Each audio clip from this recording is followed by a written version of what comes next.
Sejam muito bem-vindos à Sala de Inovação, patrocinada pelo Itacer, Instituto Tecnológico de Alvenaria Cerâmica Racional.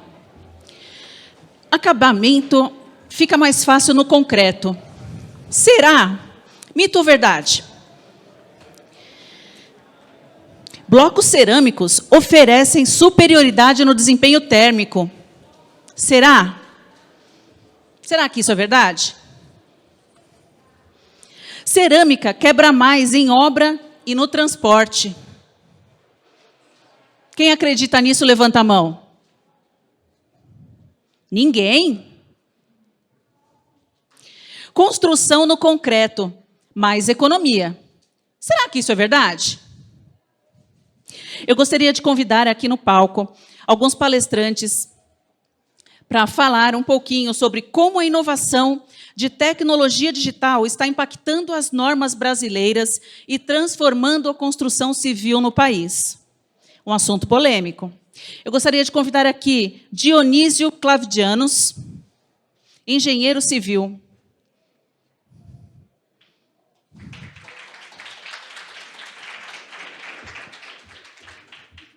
Constantino Frolini, engenheiro civil e diretor executivo da Cerâmica City. Está com stand aqui na FEICOM. Engenheiro e professor Guilherme Parsequian, por favor.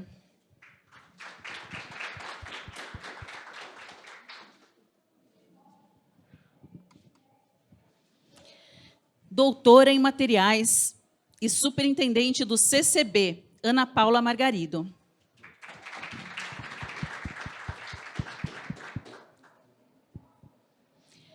Demétrios Oliveira, engenheiro civil e gerente de qualidade na Mundo Apto.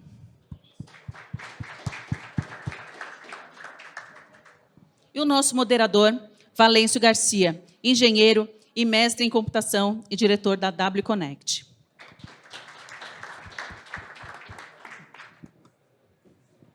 Obrigado, Helena. Boa tarde, pessoal. Obrigado a todos que estejam aqui presentes. Tá? Nós vamos fazer um debate aqui sobre vários temas, né?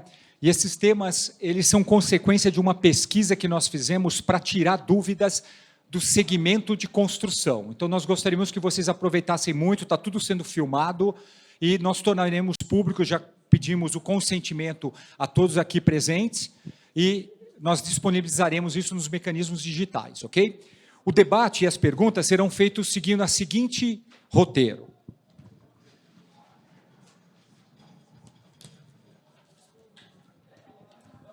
Nós teremos perguntas falando de desempenho, qualidade e normas técnicas.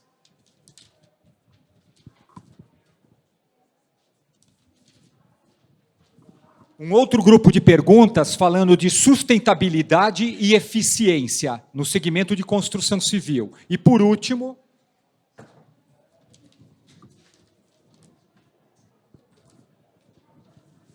inovação, integração com outros sistemas.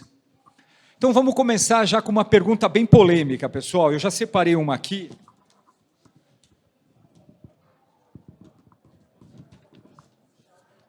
Tá bom, obrigado.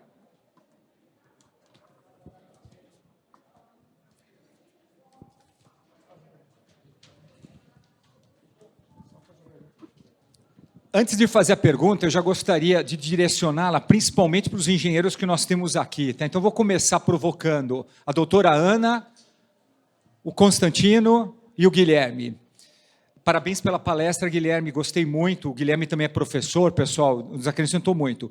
Recentemente, um prédio desabou e era construído de blocos cerâmicos aqui em São Paulo. O bloco cerâmico é regulamentado por norma técnica? Eu gostaria que vocês respondessem.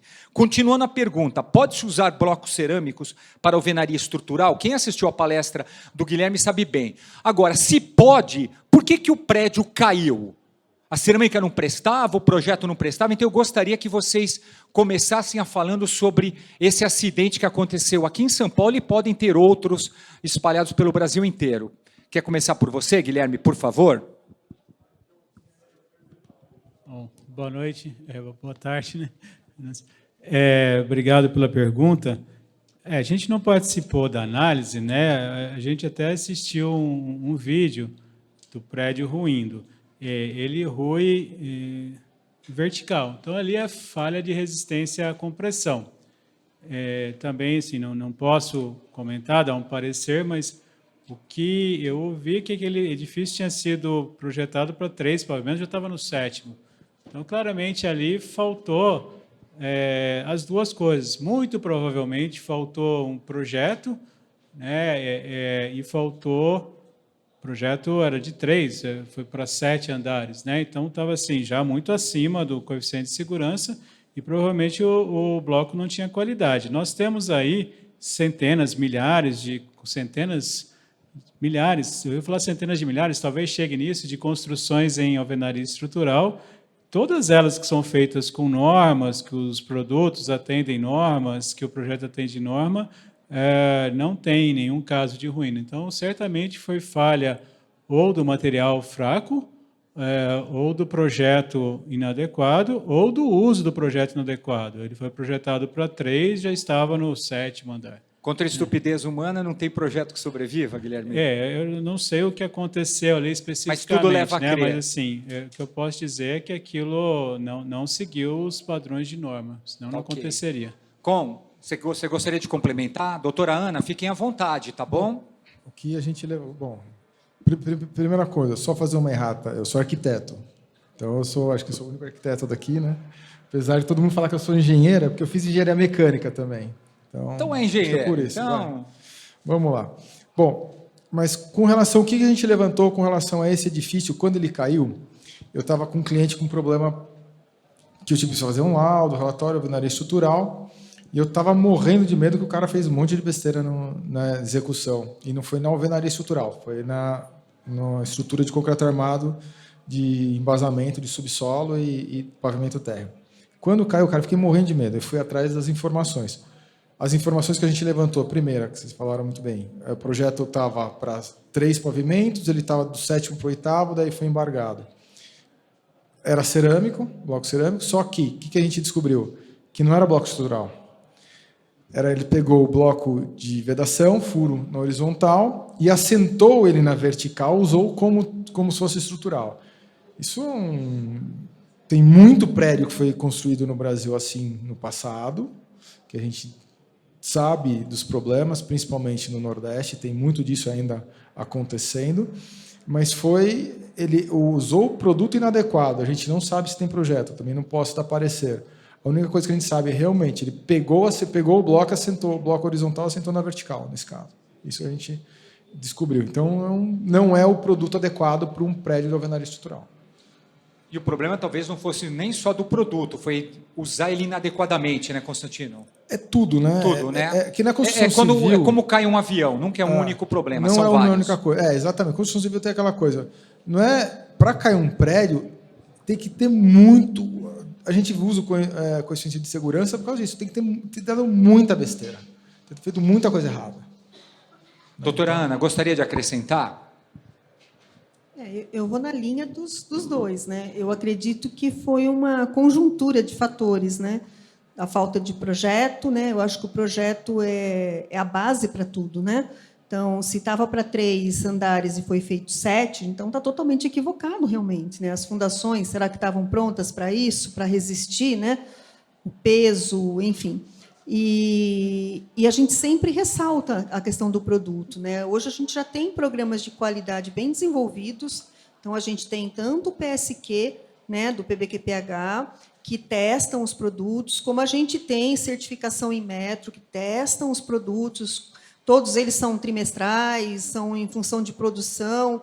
Então, assim, tem que comprar produto certificado ou qualificado, né? É uma exigência que a gente fala, hoje em dia não dá para arriscar. Tá?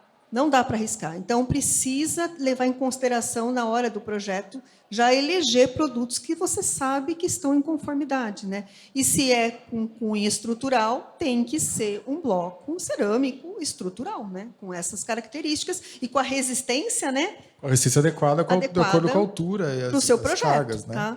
Então, é isso aí. Foi um monte de erros, né? Uma sucessão de erros aí, infelizmente, né? Okay? Obrigado. Então, pessoal, uma outra coisa. Ao final, nós vamos deixar uns 10 minutinhos. Se vocês quiserem fazer algumas perguntas, vocês podem anotar, nós abriremos para perguntas para vocês. Tá? Agora, entrando no segmento de... você quer complementar, Demetrios? Por favor, fica à vontade. Só para explicar um pouco também sobre o controle. Eu acho que é importante a gente falar... numa obra de alvenaria estrutural, existe uma série de normas que devem ser seguidas e que provavelmente não foram, porque senão não tinha acontecido isso. Primeiramente, né, você tem, além do bloco, você tem o grout que vai dentro do bloco, você tem a laje de concreto, você tem o módulo de deformação da estrutura, que você tem que estar ciente daquilo, e daí tem as questões das cargas. Mas uma norma, se você for seguir, você tem que fazer uma pré-caracterização do sistema construtivo. Então, 3 meses antes, você tem que separar todas as resistências de bloco, toda a argamassa, que a cada 2 pavimentos você muda. Então, alvenaria estrutural, você começa... Geralmente, tá? Tem gente que está fazendo com 4 agora, né? Mudou. Tem bastante coisa diferente. Mas, assim, vamos supor que você tenha a resistência mudando a cada 2 pavimentos. Você tem que fazer previamente todos os ensaios antes de começar a obra. Então, você pede todas as resistências de todos os pavimentos, todas as resistências de argamassa e todas as resistências de grout. Aí você tem que fazer prisma oco, cheio, mandar todas as argamassas para ensaiar de todas as resistências. É como se você fizesse a receita do bolo previamente, para saber se vai atender. Se der baixa resistência, você tem que entrar em contato com o projetista, ele vai trabalhar em cima daqueles ensaios e vai ter que fazer a adaptação do projeto, garantindo aquelas resistências passando. Então, vamos supor, às vezes você mistura a resistência de um bloco argamassa e o grout e não dá resistência de prisma oco ou prisma cheio, né? Quando você tem essa situação, você tem que mudar. Então, você tem que fazer isso antes. Acertou, aí você começa a construir e depois na construção você não pode mudar os fornecedores. Se você mudar, você tem que refazer o ensaio. Então, tanto de bloco, quanto de argamassa, quanto do grout, tá? Então, eu acho que isso é importante e, com certeza, esses critérios não foram atendidos nessa situação, tá? Perfeito. Bom, já que você está com a voz, eu queria passar para você e para o Dionísio uma pergunta agora referente a ESG, né? Já que a gente tocou nesse assunto de ESG durante as palestras aqui, como que o sistema construtivo cerâmico entra nesse aspecto de ESG, começando por ti, passando por Dionísio, e depois todos fiquem à vontade de questionar isso daí também. Como é que você vê o sistema construtivo cerâmico dentro desse mundo ESG que se fala muito, mas existe muito greenwashing, né? E aí, sem greenwashing aqui, queria comprometido com números, né? Não com marketing, né? Porque marketing por marketing, todo mundo aqui é engenheiro, acho que não é nossa especialidade. Eu vou falar da produção, né? Os meninos aí, sabe, na parte de fabricação tem experientes aí, né, no mercado. Mas basicamente assim, hoje o que eu vejo assim, uma evolução muito grande, e aí você vê construtoras que têm e não têm.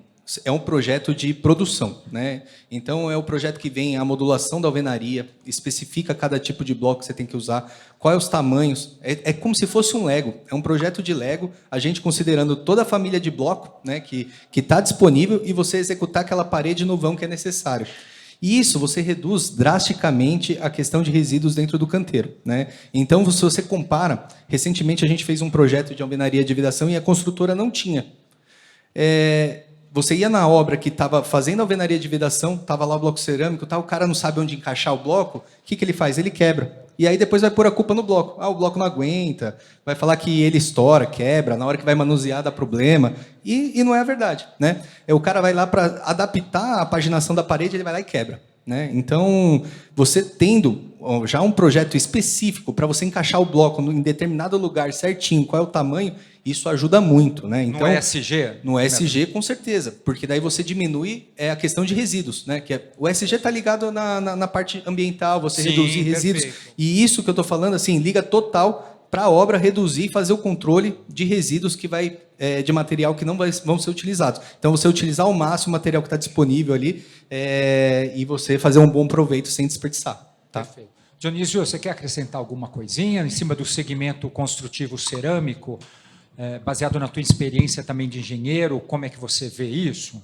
Não, se você me permite, essa minha primeira participação, fazer um institucional aqui, cumprimentar a Itacé, agradecer a Itacé em nome da CEBIC, por ter sido parceira, por estar sendo parceira nesse evento. Para quem aqui não sabe, o ENIC é um produto da Câmara Brasileira da Indústria da Construção, que reúne associações de construtores, sindicatos de todo o país. É a maior entidade da construção civil brasileira. e é a maior entidade da construção civil brasileira, pregando a boa engenharia, a engenharia conforme, a engenharia de desempenho, a engenharia que evolui, a engenharia que inova. Então, nesse sentido, é que a gente está muito em casa e a gente acredita que vocês também estão. A gente acha que esse CENIC muito obrigado. É um marco, se você me permite, essa parceria com a FEICOM, com a Feira da Construção, me parece que a gente dá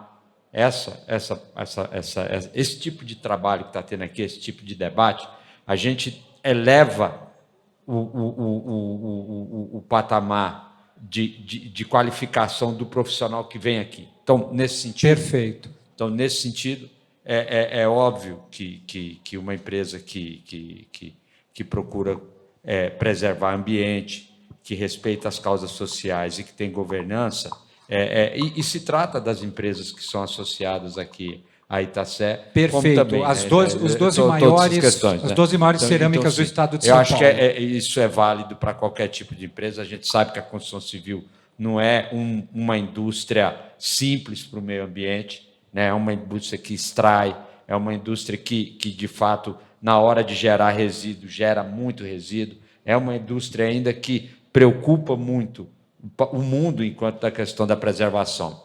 Mas você não pode falar, nunca você pode falar, aquela indústria é isso, aquela indústria é aquilo e tal, a indústria do cimento isso, você não pode fazer. E acho que é nesse sentido que vocês estão fazendo esse debate, de quebrar esse tipo de conceito. Separar o joio do trigo. Né?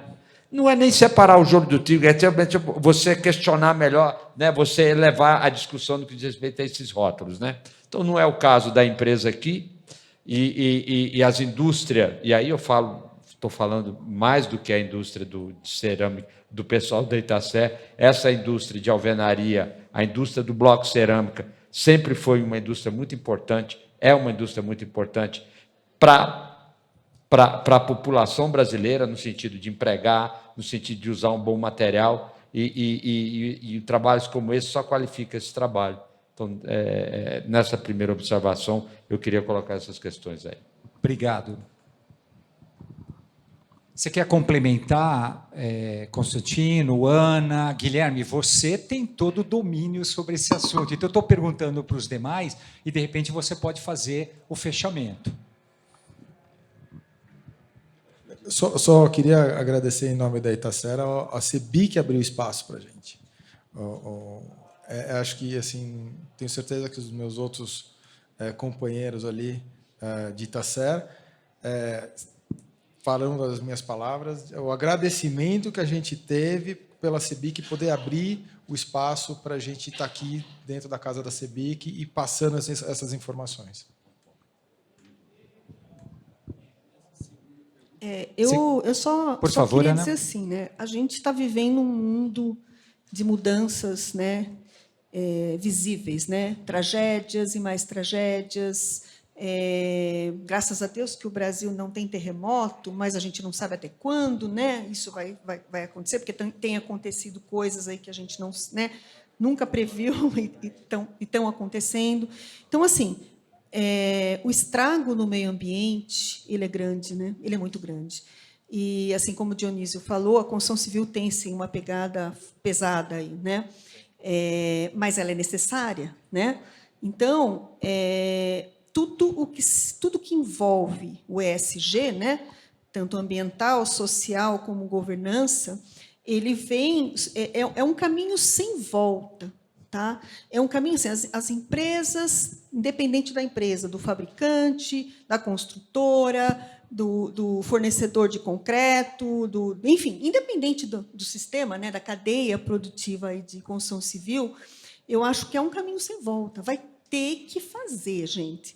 Vamos ter que olhar meio ambiente, vamos ter que olhar a emissão de carbono, existem metas a serem cumpridas, e assim, é um legado que a gente vai deixar para os nossos filhos, para os nossos netos, e quando você começa a ler sobre o assunto, é desesperador, porque a gente está vendo que previa-se um aumento, né, na temperatura, e nós já estamos vivendo, né? Isso. Estamos vivendo agora, né? É verdade. Então, assim, é muito grave. Então, acho que na área de construção civil com as outras áreas, mas principalmente construção civil, é um caminho sem volta. É projetos feitos com olhar na sustentabilidade, ganho na energia, menor consumo de água, usar células fotovoltaicas para diminuir, né? Usar produtos com requisitos específicos para as necessidades, dependendo do local, né? Se é frio, vai ter requisitos específicos para lá, se tem vento para outro, Nordeste é outra condição. Então, desde o trabalho do projeto, já prevendo os produtos, né, o sistema construtivo de forma sustentável enfim, e essas, eu acho que tem muitas construtoras indo para o caminho das certificações, né, ambientais. Então, LEED, Aqua, tem aquela como é que chama? Azul, lá da selo azul. Então, assim, da Caixa. Acho que é um caminho sem volta. Mas se paga um preço caro nisso, né, Ana? Porque, por exemplo, né, agora eu estou falando como engenheiro fora, né? Vendo o grupo da Itacer, que já tem essas iniciativas que vocês mesmos comentaram, por exemplo, de Milk Run no aspecto de recolher restos de blocos para fazer reciclagem, recolher pallets para fazer queima, isso é caro, né? Então, você concorda comigo, né? O ESG, nós pagamos por isso, né? Eu posso... Por favor, Constantino. Um ponto. Assim, porque é o seguinte, a sigla é ESG, Environment, Social and Governance. O que quer dizer cada um? Obviamente, o ambiente, o social e a governança. Eu acho que essa sigla deveria ser G, aí independentemente se é S, se é E, tanto faz. Por quê? G. A governança, a gente começa todo o processo que a gente fazer, a gente tem que saber o processo dele, metrificar ele e saber o parâmetro que eu estou agora para saber se eu consigo fazer uma melhoria ou não. Então, o G, ao meu ver, é o mais importante, porque sem a governança eu não consigo atuar nem no social, nem no meio ambiente. Concordo. Então, concordo. Não, concordo. E esse é um ponto que o brasileiro, culturalmente falando, é um ponto falho do brasileiro, porque a gente é meio... Como empresa, você está dizendo? Como empresa... Não, como até como pessoa mesmo. A gente é meio do samba do crioulo doido. Então, é aquela, tipo... eu corto a faixa para passar, eu paro em cima da faixa de pedestre, tudo isso é falta de respeito para com o próximo. Jogo papel no lixo, não jogo papel no lixo, jogo no chão. Então, tudo isso é uma questão cultural que reflete na governança tanto do nosso país quanto nas nossas empresas, dentro da nossa casa. Então, a gente vai ter que fazer uma mudança de mentalidade, eu entendo, e isso começa na nossa casa, para realmente a gente conseguir atender os critérios ESG de verdade, não o greenwash que a gente vê por aí. Então, tem que ter uma mentalidade anterior para conseguir atender a qualquer critério que seja de ESG. Processo de educação, né, Com? Mas aqui eu já quero emendar na terceira pergunta, tá? Essa terceira pergunta foi feita por engenheiros, Guilherme, não teve nada a ver com a tua palestra, mas novamente tem a ver, tá? Com esses quesitos de aquecimento global cada vez maior, né? Inclusive vou dar um dado para vocês. Hoje os apartamentos mais procurados são apartamentos que tenham condição de ter ar-condicionado aqui no estado de São Paulo, coisa que não existe, né? Eu vou dar um exemplo. Eu moro em São Caetano, pessoal. Até 15 anos atrás, os prédios em São Caetano não tinham infraestrutura para ar-condicionado, porque não precisava. Eu moro lá já há 26 anos, não precisava, e agora precisa. Então, as coisas estão mudando. Então, como que o sistema construtivo cerâmico fica dentro desse quesito a todos vocês? Guilherme, pode começar com você. Atende critérios de vedação, de corta-fogo, de aquecimento, aconchego térmico. E aí tem um dado que nessa pergunta consta, né, que os Estados Unidos e a Europa já têm, digamos, normas utilizando muito mais bloco cerâmico por causa desses quesitos de vedação térmica do que no Brasil. Então, como é que funciona isso aqui no Brasil? Começando por você, Guilherme. Bom, aproveitar e complementar aqui o CBIC e Itacer para uma organização conjunta aqui do ENIC com a FEICOM, né? Parabéns. É interessante a pergunta, né? O desempenho, né?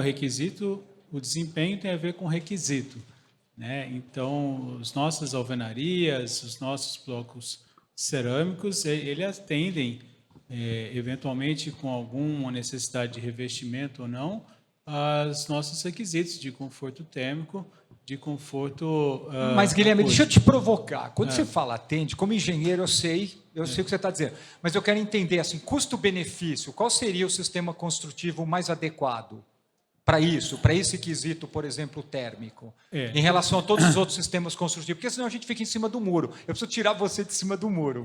Então, depende, né? Você tem que verificar o requisito. A alvenaria cerâmica atende e outras atendem também. O que você comenta aí, para ficar claro, essa questão dos americanos, dos canadenses, né, que estão investindo em paredes de tijolos cerâmicos mais espessos, por essa questão do requisito. Essa Califórnia, né? O que aconteceu na Califórnia. Exato, essa questão aí de energia zero, que eventualmente o requisito lá é um pouco maior, né? Eles têm muito custo, porque são regiões frias, então gasta muita energia para manter aquecido dentro, né? Então, acho que a lógica desses países é fazer uma parede, talvez com tijolos cerâmicos mais espessos, gastar um pouco mais no começo, mas ao longo dos anos ele vai gastar muito menos com energia elétrica de resfriamento ou de aquecimento. Do seu comentário, isso. Tá legal. Alguém quer complementar? Ana, Constantino? Uma coisa na linha do que o Guilherme falou, que é o seguinte: a edificação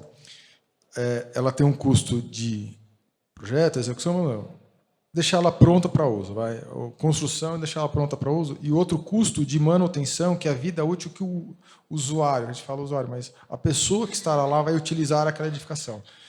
80% desse custo total da vida útil é na parte de manutenção. A construção ali, todo o resto, fica em torno ali de 10, 15, máximo 20, dependendo do nível. Eu entendo o seguinte, que são questões mercadológicas. Se o cara vai construir para vender e não vai fazer a manutenção desse prédio ao longo da vida, ele vai ter que tentar fazer o custo mais baixo de construção para ele ter um ganho maior, já que a manutenção... Mas o bloco cerâmico inibiria isso? É uma pergunta que eu estou fazendo que me gerou dúvida agora. Não, porque é o seguinte, a manutenção com uma alvenaria de bloco cerâmico, bom bloco cerâmico e bem conformada, o custo dela de manutenção é muito mais baixo, porque o teu custo de energia elétrica para esquentar ou esfriar o ambiente... É mais ESG. Ele é mais ESG. Entendeu? É por causa, mas não é... Eu estou falando por causa... Não, porque tem ensaios que comprovam isso e é tudo documentado. Tem várias empresas e associações que têm os seus manuais de desempenho. Acho que a doutora Ana pode nos ajudar nisso, Constantino. Nesses manuais de desempenho que estão esses dados. Estou te provocando aí. Ana, você quer complementar? Eu acho que... Constantino falou alguma bobagem? Não, está certinho, é isso aí mesmo. Essa é uma das grandes vantagens da indústria cerâmica, né? E a gente tem que pensar que no projeto a gente tem que levar tudo, né, em consideração, material, e a gente tem que pensar também cores claras, né? Para o lado de fora, onde você tem insolação, você tem que pintar de branco, ou por cerâmica branca, o mais claro possível, que também é um argumento, né, na reflexão para você diminuir aí o aquecimento, né? Então, tem muitas ferramentas que a gente pode usar em um projeto para isso unificar, né, a vantagem do bloco cerâmico com outros tipos de materiais para você, em conjunto, aumentar ainda mais essa condição térmica favorável, né? Porque a gente até vê assim, eu até brinco lá que em Santa Gertrudes tem um... Desculpa, mas eu não entendi. É o quê, doutora Ana? A gente tem um restaurante lá... O bloco cerâmico é melhor ou não? Melhor, é melhor? É melhor? Então é isso que eu queria escutar. Sim, é melhor. Melhor tecnicamente, né? Aqui não é nada de marketing, eu acho, né? Não, mas térmica. Estou falando na área térmica, não tenho o que falar. Ótimo. Tá? Agora, esse é o motivo, então, pelo qual os europeus, os americanos estão usando mais. Então, eu estou falando o seguinte, Santa Gertrudes é um forno, onde a gente fica lá, né? É um forno aqui. E a gente fica num vale, pó para tudo quanto é lado, e quente, temperatura não chove, é difícil. E a gente tem o melhor restaurante de Santa Gertrudes, né? Fica na beira da estrada ali, o deck, né? Ele é todo feito de blocos cerâmicos. E me chama a atenção da questão do telhado cerâmico também, todinho, tá? E é mais fresco. Eles não têm ar-condicionado, eles usam aquele ecobrisa, tá? E está lá. Né? Mesmo com todo esse aquecimento, está lá funcionando. Então, não é só... Nós estamos falando conjunto. Né? É um ótimo isolante térmico, como o próprio doutor Guilherme. Se me permitir completar. Deixa eu emendar uma outra pergunta. Só completar. A gente meio que... Eu vou falar agora da minha área de projeto. A gente meio que desaprendeu a projetar. Porque a primeira coisa que eu fazia com o cliente, perguntava onde é que é o norte do seu terreno. Para eu saber onde é a insolação, se o quarto vai ter sol de manhã ou de tarde, aonde que vai ficar o sul, que não vai, no nosso caso aqui, né, de São Paulo, onde vai ficar o sul, que não vai ter insolação, por onde passam os ventos. Então, a primeira coisa que você perguntava era a questão do terreno. Então, e depois você tinha soluções, que a gente desaprendeu muita coisa, que eu vejo que a gente foi eliminando dos projetos, que facilitavam essa troca de temperatura interna e externa. Obviamente, o cerâmico ajuda a manter o ambiente mais estável durante o dia, porque durante o dia ele vai absorvendo energia e à noite ele libera energia, por causa do tempo que ele consegue aguentar. Então, todos esses detalhes de projeto, a gente também fazem toda a diferença. Perfeito. Mas eu vou emendar mais uma pergunta agora, para você mesmo, Demetrios. Vamos lá. O sistema construtivo cerâmico permite obra mais rápida? Gente, sempre é fato aqui, né? A gente está respondendo perguntas técnicas, a gente nunca responde como eu acho, né? Eu acho, eu deixo em casa para o meu timão Corinthians, que é o melhor time do mundo, mas aqui não, aqui é engenharia, então aqui é com números, né? Então, o sistema construtivo cerâmico permite obra mais rápida? Economia na estrutura pode ser racionalizado? Começando por você, Demetrio, como é que você vê isso? Um adendo na última coisa que você falou, acho que é importante. Hoje, quando você inicia um projeto, você compra um terreno e você já tem a perspectiva do empreendimento que você vai fazer, você contrata um laboratório de térmico, né, para fazer a simulação e aí entra no que o Constantino falou. Você vê a posição do sol, você faz uma simulação daquele sol no empreendimento e aí você tem uma simulação térmica dele. E o que você tem que fazer? Hoje, para você atender térmica, é o sistema construtivo como um todo. Então, você tem o bloco, mas você tem o revestimento interno, você tem o revestimento externo. Sim. Você vai em algum lugar fora do Brasil, tem paredes extremamente espessas. No caso daqui, a gente tem uma racionalização, entra no ESG, está ligado, né? Porque se você diminui, você reduz, né, o custo de material que vai ser utilizado. E aí você tem todas essas considerações. Você vai usar argamassa, se você vai usar uma textura, enfim. E na função do bloco, lógico que o cerâmico, aí você tem um desempenho melhor na questão térmica, com certeza. Né? Fechou. Mas então vamos para a próxima. Sistema. Do próximo que você falou... De novo, repetindo. O bloco cerâmico... Tudo bem? O bloco cerâmico permite uma obra mais rápida, economia na estrutura e racionalizada. Eu queria toda a tua experiência como engenheiro, como é que você vê isso? E aqui é comprometido com a verdade, né? E com os fatos. Eu acho que assim, basicamente a gente está fazendo alguns estudos agora. O principal, assim, que parece que é bizarro, mas eu acho que tem um peso fundamental, né? Todo mundo está sofrendo com mão de obra no mercado. Ninguém tem. Você pode conversar com qualquer pessoa, ninguém está com mão de obra sobrando. Você vai fazer um assentamento de um bloco de concreto, vamos supor, você tem um peso de um bloco aí que chega até 14 quilos, 14,5. Né? Um bloco de 22 MPa você começa, ou 20, enfim, se você for fazer um edifício de 18 pavimentos. Quando você vai para o bloco cerâmico, você vai para a vedação, né? Ou você tem uma estrutura convencional e vai fazer com bloco de vedação, ele é muito mais leve. Hoje você está falando do quê? De uns 6 quilos, Constantino, um bloco? O bloco de vedação, 14,939, ele gira em torno de 6,200 a 7 quilos. E exatamente. E aí você Quanto mais leve? 50%? É isso? Você está falando da metade do peso. Metade do peso. Depende do produto. Sim, depende da média. O mesmo tipo de bloco, metade. Isso. Depende do modelo, 50%. Depende se você vai ter que fazer a parte acústica, se você tem um bloco especial. Mas a maioria da vedação, se você for ver, você tem um colaborador assentando blocos todo dia. Tem um colaborador que faz 30 metros, até 40 metros quadrados por dia. Você tem 12,5 blocos por metro quadrado. E você imagina que você reduzir a metade desse peso para o cara com a quantidade de bloco que ele vai assentar. Então, nisso eu vejo uma facilidade. Legal, sim, tá? Perfeito. Quem quer complementar? Dionísio, você também pode ficar à vontade se você quiser complementar, tá? Com toda a tua experiência aí.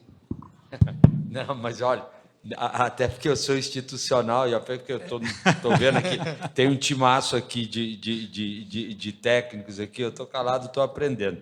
Mas pode deixar, a gente faz as avaliações. Fica à vontade. Não, sabe, essas provocações que você faz, São interessantes, sim. São interessantes, sim. Porque senão o nosso público não, fica... e você sabe, ele fica com a mesma dúvida que entrou. Eu quero que sim, ele saia daqui com alguma conclusão. Sim. Mesmo que seja que o bloco cerâmico não serve para algumas atividades. Mas é isso que eu quero falar. Tudo bem planejado, bem feito, bem projetado, tudo serve. Perfeito. Tudo serve. Está entendendo? Tudo serve. Agora, às 1h30, eu participei também de um debate como esse, com o pessoal da ESAF, que produz aquela esquadria mista de PVC e alumínio, e o debate vai por aí. O que eu quero te dizer assim, está um momento interessante em que você hoje tem uma gama de sistemas construtivos que, bem projetados, bem utilizados, atendem o consumidor. Então, ruim seria se chegasse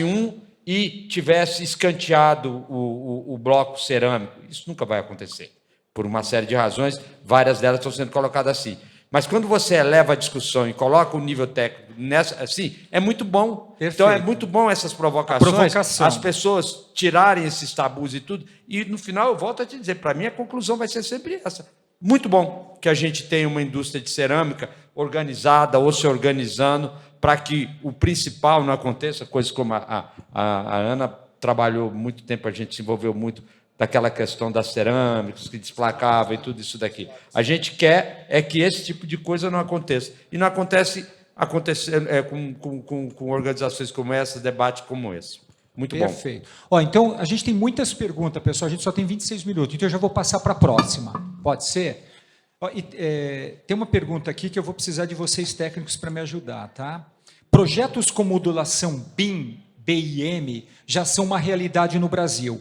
Como que o sistema construtivo cerâmico se enquadra dentro dessa nova tecnologia? Alguém pode me explicar o que é o BIM aí? Doutora Ana, Constantino, Guilherme, que está aqui do meu lado. Você me ajuda, Guilherme, por favor? Pode ser, né? O BIM é o Building Information Modeling, né? Significa você colocar, entre aspas, né? Colocar no computador cada componente tridimensional com a posição correta dele, verificando interferências com o outro.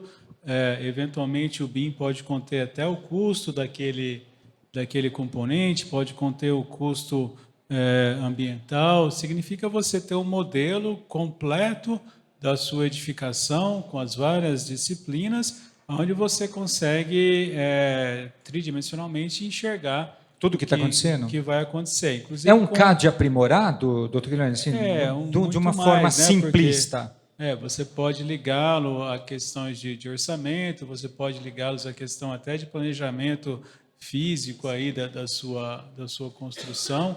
É um CAD de 4ª, 5ª geração, poderia dizer. E como que o sistema cerâmico construtivo fica dentro desse novo, digamos, modelo de projeto? É perfeito, né? Quando a gente fala em alvenaria racionalizada, porque você tem lá os componentes. Para você ter o BIM, né, você precisa ter o componente pré-definido, o componente ali padronizado. E o bloco cerâmico tem. Então, você tem alguns componentes que você vai conseguir fazer o modelo. Se você tivesse uma indústria que o componente não é padronizado, você não consegue modelar. É como um Lego? Mais ou menos, falou, uma brincadeirinha, né? O Lego é como alvenaria, né? Eu estou nessa linha do Guilherme, o Lego é como alvenaria. Então, já que você tomou a voz, como é que você comenta isso, Constantino? Assim, o BIM, acho que a palavra mais importante dele é information, dessa sigla. Porque quando você cria a biblioteca BIM, que a gente fala biblioteca BIM, é aquelas bibliotecas do componente, você insere dentro dessa biblioteca todas as informações possíveis e imagináveis. Então, quando você projeta em BIM, projetar em BIM não é um software, não, é uma maneira de projetar. Que você constrói virtualmente todo o edifício e, peça por peça, descobre quais são as interferências, onde é que eu consigo mudar isso, aquilo, e não só essas interferências da edificação podem ocorrer, mas também a forma que você vai construir, porque você pode projetar o canteiro, as mudanças do canteiro de acordo com essa inteligência de projetar. E A indústria cerâmica, o que ela pode fazer? Algumas empresas já têm as suas bibliotecas BIM e dentro desses componentes da biblioteca você insere o máximo de informações possíveis. E não só informações de consumo, informações, características técnicas do produto, mas características de desempenho que a edificação pode ter de acordo com a junção de outros componentes. Então, isso já vai dar uma prévia para o construtor de o que ele vai consumir de insumos e todo o desempenho que aquela edificação dele tem potencial para chegar. Mas você está me dizendo de uma forma simplista, para eu que sou engenheiro de tecnologia, que existem, então, produtos, componentes de blocos cerâmicos das várias modalidades que eu, juntando tudo, eu construo mais rápido do que seria? É mais ou menos isso? Não só mais rápido, mas com melhor eficiência. Tá, eu sei. Quantos blocos de 30 por 60 eu vou precisar? Quantos cantos eu vou precisar? Tudo isso. Demetrios, o que o Constantino está falando faz sentido? Você gostaria de acrescentar, discordar? Não, aqui é para polemizar, né? Faz sentido, né? Eu acho que o BIM vem para ajudar nesse sentido de você fazer todo esse projeto prévio e você ter os insumos, você ter os consumos, você ter um orçamento mais efetivo, você ter uma assertividade mais alta, que hoje é um dos principais problemas que a gente tem, ainda mais com as questões de inflações que a gente está sofrendo, né? Então, o BIM vem nesse sentido. Todos os componentes são projetados dentro com um detalhamento que não tinha no passado. Mas deixa eu fazer uma pergunta, como engenheiro de novo, né? De novo, eu usei pouco o CAD porque eu sou de tecnologia, mas no primeiro e segundo ano lá da Poli a gente tinha que fazer algumas coisinhas. E o CAD era um sistema que era...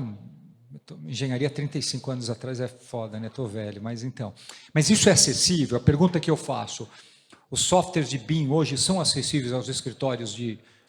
É acessível, por exemplo, para ti, Demetrios? É acessível, Constantino, né? Na verdade, porque não adianta nada você ter um demanda. sistema que você precisa investir $1 milhão, $1 milhão, às vezes. Aí isso torna ele inacessível, né? Na verdade, acho que o Demétrio e o Dionísio podem me ajudar nisso aqui. É uma demanda, inclusive federal. Tem força de uma mudança que a gente está... vai existir norma para isso? Sim, já existe norma. Já existe norma para tudo isso. Existe lei. No caso de licitação pública, agora foi até comentado ali na sala ao lado, a nova lei que vai substituir a 8666, ela coloca que a exigência dos projetos em BIM. É mesmo? Sério? Ou seja, então vai ser uma adoção para as grandes construtoras, isso vai ser que obrigatório. Já é hoje. Já é? Já é. Mas a luta toda é no sentido de democratizar. Eu concordo com você que ainda o investimento ainda não é uma inovação acessível, assim, mas todo o trabalho que vem sendo feito, governo, o BIMFOR Brasil, que foi criado numa gestão de um projeto com a CEBIC, com o Senai, é no sentido, inclusive teve agora há pouco uma construtora da Bahia, pequena, uma construtora que falou boas coisas interessantes sobre essa questão. Então, eu acho que isso aí é um caminho sem volta. Isso aí é um caminho sem volta. Legal. E acho que está todo mundo vendo. Na resenha que eu vi do material da Itacé, você já está criando uma biblioteca dessa questão, né?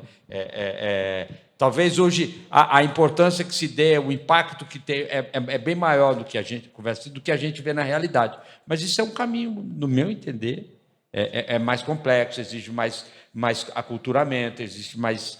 Mas é algo que veio para ficar. Veio para ficar, Dionísio. Veio para ficar. Eu não conheço nenhuma empresa que implantou o processo BIM bem implantado que não teve ganhos. Todas que implantaram bem implantados tiveram muitos ganhos, não só financeiros, mas de produtividade. Obviamente, produtividade vai gerar financeiro, mas teve ganhos em qualidade da edificação depois. Alguém quer acrescentar? Você quer acrescentar? Doutora Ana, se quiser acrescentar alguma coisinha também. É só falar que o BIM também ele favoreceu muito a modularização, né? Então, para estar dentro do programa, você tem que ter formatos modulares e isso é uma dificuldade para a indústria, não para vocês de blocos, mas de placas cerâmicas, por exemplo, é uma dificuldade grande, né? Essa indústria vai ter que mudar, vai ter que trabalhar com a modularidade a gente está bem preocupado com isso, porque é que nem ele falou, o Dionísio falou, um caminho sem volta. É um melhor aproveitamento, né? É um melhor aproveitamento. Então, fica muito mais fácil você projetar, né, tendo os tamanhos modularizados, né? É um caminho sem volta, tá? Não tem jeito. Então, o setor de blocos está mais adiantado. De placas, não. De placas ainda vai precisar trabalhar mais de tempo. Para poder trabalhar só com modular, né? Doutora Ana, já que a senhora está com o microfone, vou emendar na próxima pergunta, tá? Tem uma nova pergunta aqui de engenheiros também, né? Os sistemas industrializados são compatíveis com sistemas construtivos cerâmicos? Podem ser usados com concreto armado, com estruturas metálicas? Como é que você responde essa pergunta? Bom, eu acho que tem... eu vou falar assim, eu não sou engenheira civil, nada. Não, perfeito, mas pela tua experiência, né? Depois a gente passa para o Demetrios aqui, para o Guilherme. Então, existe um programa, né, dentro do PBQPH, que é o SINAT, né, para construções inovadoras, tá? Então, assim, a gente acaba lendo os DATEX publicados, né, que eles misturam, né? Então, tem gente usando... faz uma parede de bloco com concreto, enfim, uma miscelânea de materiais, e aí você tem que ensaiar por desempenho, né? Então, a gente faz lá ensaios de desempenho lá no CCB. E tem vários desses sistemas que passam, tá? Mas vem aí a questão, né? Não, por exemplo, fogo, né? Segurança ao fogo, eles são mais sensíveis. Tem algumas características que nem sempre, né, não digo com cerâmica, quando os módulos mais leves, né, as paredes mais leves, elas têm algumas não passam em todos os requisitos, depende muito para o que você vai usar. Mas, quando envolve bloco, tudo que a gente já fez lá dentro do CCB em estudos de desempenho, a gente teve bons resultados, tá? Mas eu estou trabalhando, né, mais nessa linha dos sistemas inovadores dentro do PBQPH. Perfeito. Tá? É uma dificuldade, Guilherme, né? você gostaria de acrescentar alguma coisa? Na tua apresentação eu vi que você comentou de alguns sistemas híbridos também. Como é que você vê isso? Faz a parte de fogo. Viu, Valência? Só para completar aqui, Não. É uma dificuldade aqui brasileira, de maneira geral, a gente fazer os ensaios de fogo. Eu e o Guilherme estamos sofrendo, o Guilherme muito mais que eu, na norma de alvenaria estrutural com relação à situação de incêndio, porque a gente tem poucos laboratórios credenciados e capacitados para fazer os ensaios. Então, isso é uma dificuldade nacional. É uma das coisas que a gente batalha e briga para conseguir mais laboratórios credenciados para poder fazer alguns... E o principal é fogo, depois de fogo é acústico. No CCB, a gente tem vários ensaios de desempenho, né? Em vedações, sistemas de vedações verticais, sistemas de coberturas, mas a gente não tem ainda o forno. Estávamos até conversando nos bastidores, né? A gente está fazendo alguns projetos para pedir. Vocês não têm ainda, né? E vocês são um dos mais preparados. Então, né? mas você sabe que é o seguinte: São Paulo. a gente tem todo um laboratório acreditado pelo Inmetro, um baita laboratório, tá? Só que, assim, a gente não tem quase demanda, viu, por desempenho. O pessoal vai muito para o IPT, que tem fila de espera, às vezes, de meses, né? 6 meses e tal. O fogo está em 9 meses. O ITT Performance, mas nós, lá do CCB, a gente tem feito mais ensaios em campo, tá? De estrutural, mas, assim, em campo. Corpo mole, corpo duro, muita solicitação de guarda-corpo, que, aliás, não passa nada de guarda-corpo, tá, gente? É bem complexo. Eu vou falar a verdade para vocês, eu não tenho mais coragem de ir para uma... É um perigo, então, é uma dica aí para nós. Guarda-corpo tá feio, é uma área aí que tem que pensar, hein? Porque tem. Não passa, tá? Não passa, é desesperador. Então, assim, a gente está tendo bastante informação, estou com um banco de dados ali bem interessante, que a gente falou, nós temos que trabalhar nesse sentido para melhorar, tá? Mas eu não tenho ainda nem o forno. A câmara acústica, eu até pedi num projeto, mas aí veio o negativo dizendo que tinha muita câmara acústica no estado de São Paulo. Eu falei, quem que julgou esse projeto, né? Porque eu não sei desconheço. Quem avaliou, porque só tem no Brasil que tem hoje 4 funcionando. Eu acho que tem IPT, ITT, Santa Maria e agora a Três Rios. A Três Rios tem, tá. Três Rios. Então, assim, são poucas oportunidades, mas assim... E fogo só 2, IPT e TT. É uma resposta Tinha então, Ilha difícil Solteira de que dar, cancelaram. misturando sistemas diferentes, de dizer o que pode acontecer. Porque é o seguinte, são ensaios, são equipamentos caros, tá? Para você, uma câmara acústica não fica menos de R$1 milhão. Lá atrás, quando eu cotei, não sei, hoje deve estar mais ainda. Tá? Um forno também não acredito que seja muito menos que isso, não, para mais. Eu não sei se tem valor. Então, assim, e tem toda a infraestrutura que você tem que ter, né, por trás, para fazer as montagens, para colocar, espaço, gás, como ele né, a gente estava falando, precisa ter. Enfim, é complexo. Mas a gente pensa via projetos, né, de pesquisa com o FINEP, com o FAPESP, a gente está solicitando verbas para isso. Um ensaio desse, brincando, vou executar lá, um corpo de prova é 90 mil, brincando. Entendi. Então, mas assim, Guilherme, pela tua experiência, essa mistura de sistemas construtivos, como é que você vê isso para a gente fechar essa pergunta? Eu vou para a próxima. Tá, só um comentário. Eu acho que a infraestrutura, ainda mais com essa demanda toda, não é custo, né? É investimento. A gente precisa disso para desenvolver. Então, Concordo você está perdendo plenamente. dinheiro em não ter essa infraestrutura. Laboratórios, você está dizendo, né? Ter Sim, mais laboratórios. A gente está perdendo dinheiro. Isso não é custo. Concordo. Isso é perda. É perda de dinheiro, tá? Mas a gente tem uma dificuldade de entrar no segmento, né? A gente está lá com um baita laboratório, muitas vezes parado, tá?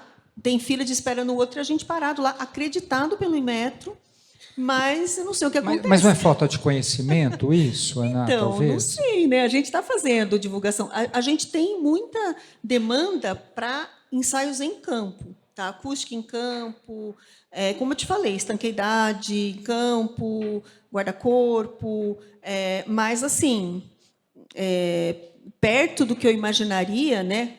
Estamos dentro do interior de São Paulo, uma região que tem muita cobra, né? E a gente não vê demanda, tá? Bem baixa mesmo. Ô, Paula, CCB é Centro da Construção do Brasil? A gente vai virar. Isso é uma polêmica, tá? Vocês viram que eu já tirei o Centro Cerâmico do Brasil da sigla. Tá só CCB, porque até, Dionísio, era legal você ir visitar. Nós estamos virando um laboratório de materiais de construção e sistemas construtivos bem grande, tá? Bem grande, com tudo acreditado. É bem bacana, vale assim, para quem quiser conhecer. Deixa eu responder, virou Centro da Construção, né?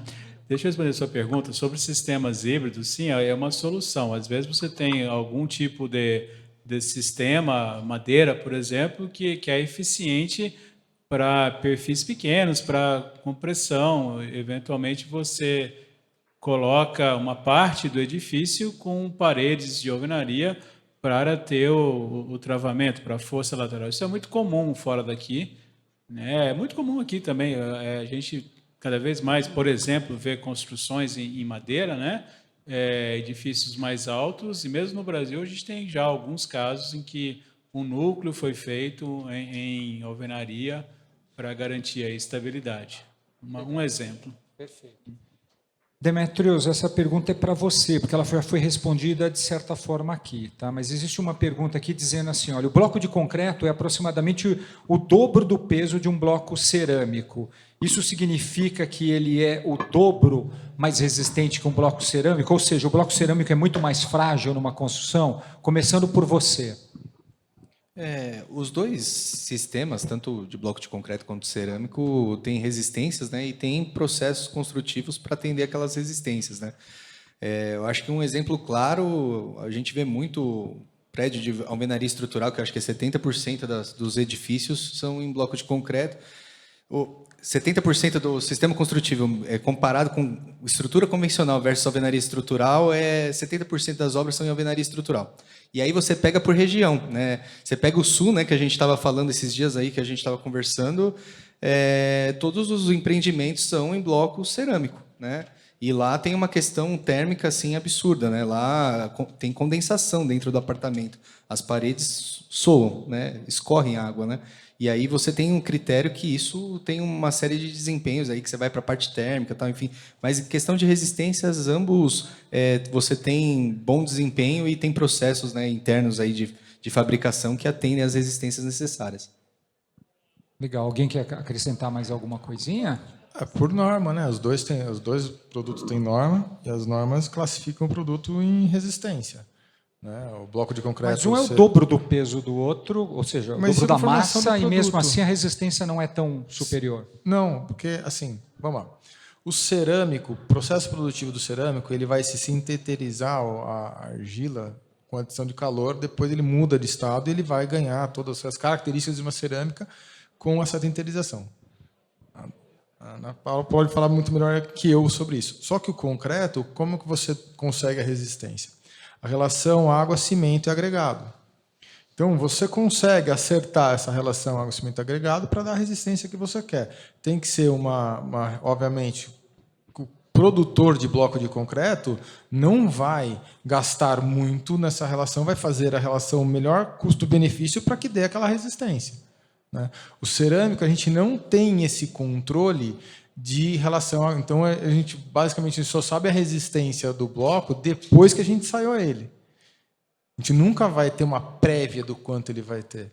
E ele é muito mais leve. Ele é mais leve e uma resistência, às vezes, a gente classifica ele numa classe inferior, mesmo ele tendo uma resistência maior, tá? Por questões geométricas do produto. Então, um bloco cerâmico maciço, eu vou classificar ele a partir de 10 MPa. Então, é o S100, S120. Só que se eu tiver um bloco cerâmico de parede dupla vazada, que a gente chama, que aguenta 12, 14 MPa, eu só posso classificar ele até S80, porque, de acordo com a norma de alvenaria estrutural, para eu fazer a relação prisma-bloco, eu tenho que ter aquela conformação geométrica. Então, eu não classifico esse produto com a resistência real que ele tem. Ele tem, então, qualidade de resistência superior até aquela que você informa e vende. O que é Isso. ótimo. Vamos para mais uma pergunta, porque o tempo está acabando. Né? Aqui também existe uma pergunta bem técnica que eu gostaria da ajuda de vocês. Né?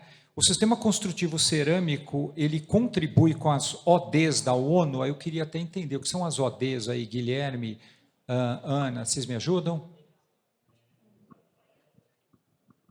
Pergunta feita por engenheiros de construtora. Tá.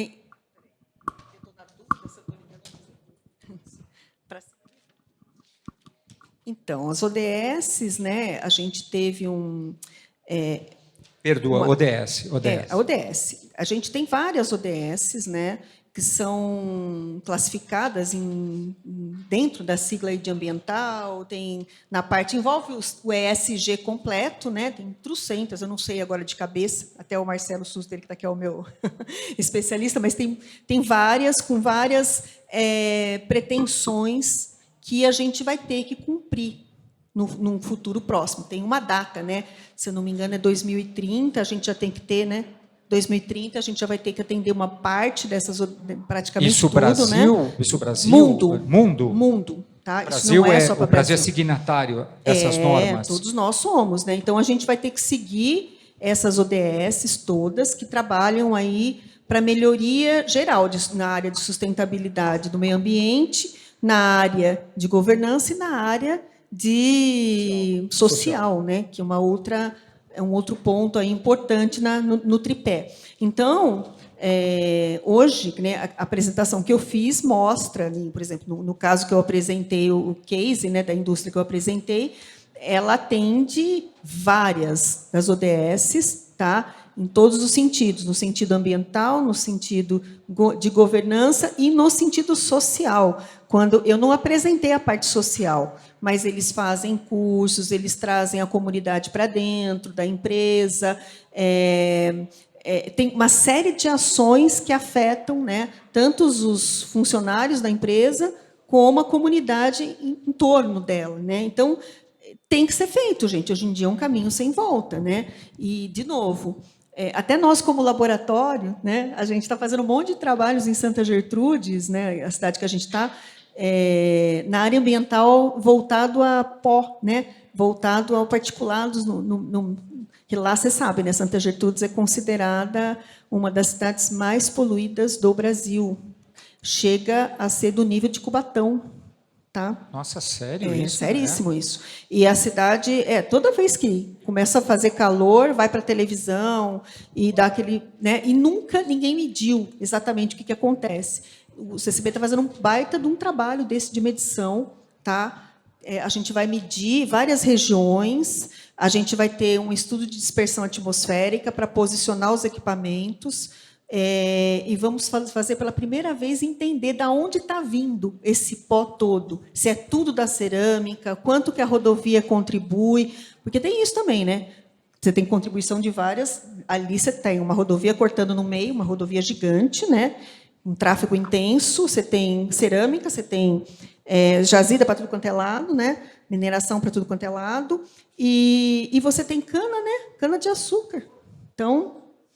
Então, estou falando para você, a gente tem que avaliar, tem que ajudar, tem que dar de volta para a população aquilo que a população, né, que a cidade cedeu para a gente. Então, a gente vai fazer esse trabalho.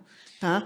E é isso que a gente fala, né? Tem que seguir essas ODS. O Brasil tem um compromisso mundial e temos que alcançá-lo, principalmente na emissão de carbono, né, gente? Só lembrando, ODS significa Objetivo de Desenvolvimento Sustentável. Objetivo de Desenvolvimento Sustentável. Então, tem uma pergunta aqui para polemizar. Tá? Foi feita uma apresentação aqui dizendo que o sistema construtivo cerâmico é muito ESG, e tem uma pergunta falando que a argila é um minério, de uma certa forma, né? O processo de utilização da argila é mineração. O sistema de mineração, principalmente no Brasil, hein, gente, é altamente poluente. Como é que vocês que usam argila, principalmente as cerâmicas como um todo, do grupo aqui do Itacer, que são 12, as 12 maiores do estado de São Paulo, dizem ser ESG, ecologicamente correto, fazendo esse processo de extração de argila, utilização de água, mineração. Então, é uma pergunta bem provocativa aqui. Como é que vocês vão responder isso? Constantino, quer começar por você, por exemplo? É porque vai no meu fígado, né? Por exemplo, a Ana disse numa palestra dela aqui que vocês, como um todo, têm um sistema construtivo muito ESG, e a sociedade pergunta isso. Como é que vocês são ESG, sendo também, indiretamente, uma empresa de mineração? Então, vou explicar um pouquinho essa questão de mineração. Toda mineração ela tem uma legislação no Brasil muito pesada. Então, as mesmas... E vocês seguem isso? É obrigatório, senão você não pode. Então, todos os ceramistas acabam seguindo lei de mineração. E é muito mais intensiva no estado de São Paulo do que outros estados, tá? Era bom saber. A CETESB aqui pega pesado. Sim. E assim, você tem um projeto de mineração. Esse projeto de mineração consta o projeto de recuperação dessa área. E quando você acaba de fazer a extração dessa área, você tem que fazer o projeto de recuperação, executar esse projeto de recuperação. A argila é um material, é um minério inerte, que você nada nasce, nada cresce nele. Ele é feito para fazer produtos cerâmicos, basicamente. Não, deixa eu entender. Então, explica melhor para todo mundo, inclusive para mim. Você está dizendo o seguinte, aonde tem argila... Não no subsolo, né? Porque eu acho que argila no subsolo, aí você vai ter substrato, aí obviamente você pode ter até floresta. Mas onde eu tenho argila no solo, não nasce nada? Não. Então é uma terra infértil, não serviria. Porque a minha pergunta, pessoal, é muito assim, assim, estamos produzindo bloco cerâmico numa terra que eu poderia, por exemplo, plantar soja, plantar milho. Aí... A argila não nasce nada. Não nasce. É um deserto. Então, no fundo, depois de minerar e tirar a argila de lá, você vai me entregar a sua terra melhor do que ela era, porque ela era um deserto. Você vai ter que me entregar melhor. Vou tentar exemplificar. Eu achei uma área de extração que eu vou lá extrair. Ela não está na camada que está grama, bonitinho, pasto. Não. Ela vai estar de 40 centímetros a 50 centímetros, pelo menos, dali para baixo. Então, eu retiro toda essa terra, tá? Terra vermelha, terra produtiva, que ela é orgânica. Tudo que é orgânico, quando vai para o meu secador, para o meu forno, é horrível. Então, vou ter um péssimo material de qualidade. Então, eu tenho que tirar fazer toda essa limpeza, guardar essa terra, tá? Guardar mesmo, guardar essa terra. Eu faço a extração na área que me é permitido dar o direito de lavra, tanto profundidade, comprimento, fazer a cubicagem. Eu cubiquei tudo aquilo lá, tirei para fora, eu faço o projeto de recuperação da área. Eu posso recuperar na mesma área, eu posso entregar um lugar melhor. Então, o projeto importante é o projeto de recuperação, para eu entregar uma área melhor do que aquilo que eu peguei. Entendeu? Então, esse é o ponto de você ser mais sustentável, porque eu estou entregando uma área melhor, uma área que pode gerar vida, porque é onde você tem basicamente argila, você vai ter em Você morros. precisa da utilização de água para tirar essa argila ou é uma extração Depende seca? depende do local que está a argila. Por exemplo, eu posso ter uma área que é rio, vamos supor um rio. Como que eu faço essa extração de rio?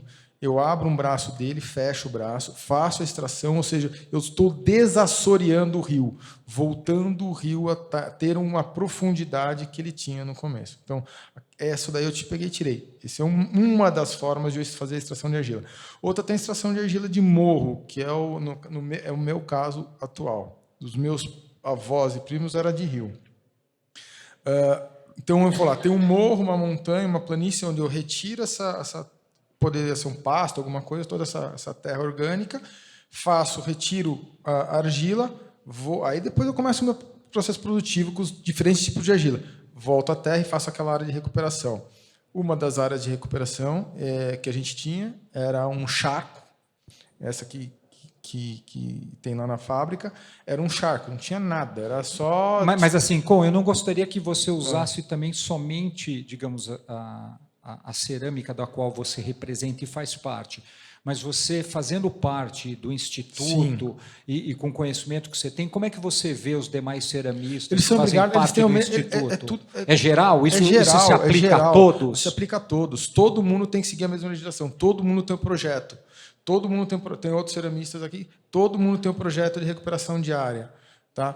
Todo mundo faz a recuperação diária. É diferente uma Vale que faz extração absurdamente pesada de uma cerâmica. Por maior cerâmica que ela seja, ela leva mais de 20, 30 anos numa área extraindo a mesma área.